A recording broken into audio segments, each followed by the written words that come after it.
No guys, pang long distance sa service ba hanap mo? Try mo yung Birma namin. That's just how I think. Yeah. Hey, Dolomite, turn to a million, then we all rich. That's just how I think. Be the last one out to get the dough. No way, I wanna be bucket head, no way. Hit the streets, then we break the code. No way, hit the brakes when they on patrol. No way. Ito si Birman guys, powered siya ng 1,200 watts motor hub.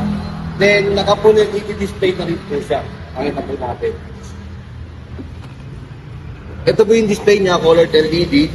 Tapos meron din po siyang remote system and ignition key.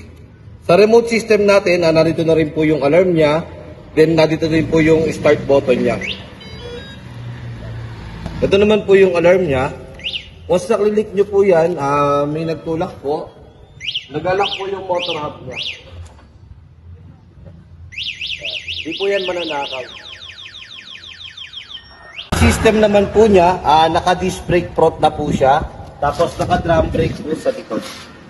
Tapos naka-dual shock suspension na din po yan kabilaan. Itong unit na to guys, mabibili niyo po siya ng 34,800 sa cash po. Bali naka-cash promo po siya sa 60 volts 20 ampere. Pag gusto niyo naman po i-upgrade, ito lang po yung mga price.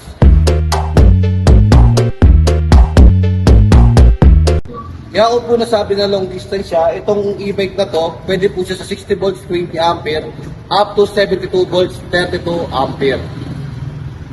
Itong unit na to guys, pag naka-powered ng 60 volts 20 ampere, kaya niyang tumakbo ng 60 km sa solo ride. Pagka naman naka 72-20, kaya niyang tumakbo ng 80 km per solo ride. Pag naman naka 60-32, kaya niyang tumakbo ng 110 km per solo ride. Pag naman naka 72-32 volts, kaya tumakbo ng 150 km on solo ride. Tapos napaka-handy po nito kasi yung compartment po niya dalawa, may top box na rin po siya saka compartment. Ito po yung compartment niya, makikita nyo naman, sobrang laki. At ito naman po yung sa top box. If ever na gusto nyo magdala ng raincoat, pwede nyo rin po siya dito ilagay.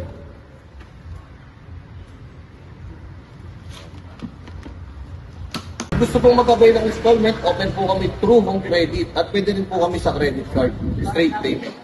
Sa mga gusto pong makakita ng unit namin at mag-visit, punta lang po kayo sa mga nearest shop namin. So guys, ito pa hinihintay nyo. Punta na kayo sa mga branch namin. See ya!